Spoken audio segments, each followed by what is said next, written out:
Welcome to Mystery 101. The mystery to be solved today is, what fills the inside of bones? Because we've all heard and read that bones are hollow, but then what's inside them? Peanut butter and jam? Blood? Flesh? Or just a void of nothingness? After doing some digging and dangerous detective work, here is what I have come to. The bone is actually filled with bone marrow. It's an organ that manufactures stem cells which mature into cells that make up our body. Stem cells are immature cells that can turn into a variety of different types of cells after maturing. They are constantly dividing or producing new cells. But that's a topic for another video. Bone marrow is a soft, spongy tissue found in the central cavity of long, axial bones that contains many blood vessels. The red marrow, arranged in a web-like beam structure called trabeculi, surrounds the yellow marrow. The red marrow is also known as myeloid tissue. It produces red blood cells, white blood cells, or platelets, as it contains the blood stem cells that turn into them.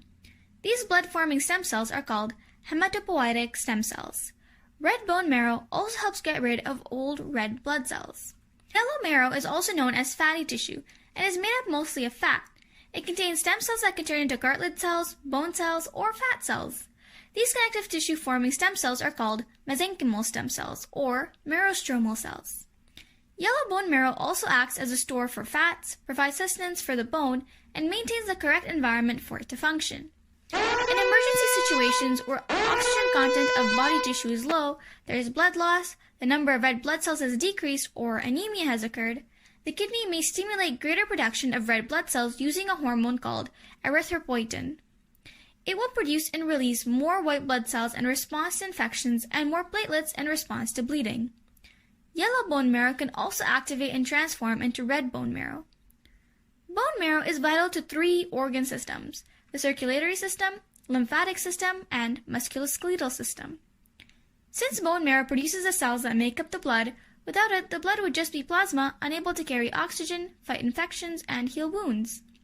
Since these are the three main functions of the blood, it would no longer really be the blood that our body needs to survive, therefore messing up our circulatory system. Secondly, since the bone marrow produces white blood cells, including lymphocytes, without these the body would have no antibodies to fight against infection, which would mean that we would either not be able to function most of the time, or we would die very fast, rendering the lymphatic system useless. Thirdly, since the bone marrow also produces bone and cartilage cells, without it, our bones would become weak or too small for our growing body, and we wouldn't be able to move smoothly.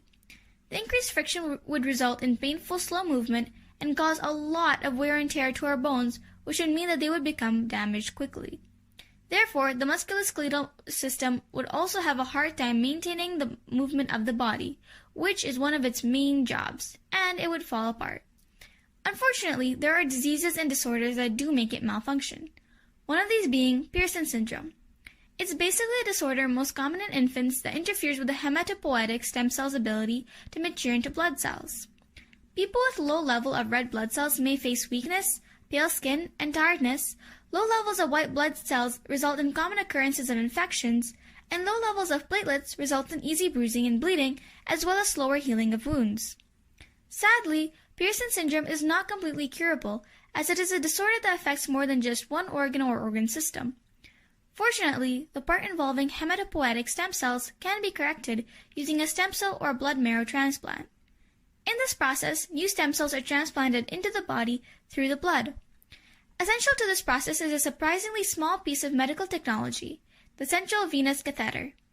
The central venous catheter is a thin, flexible tube that attaches into a large vein above the heart and helps bring the stem cells back into the body through the bloodstream. And now you know, the mysterious substance that fills your bones is simply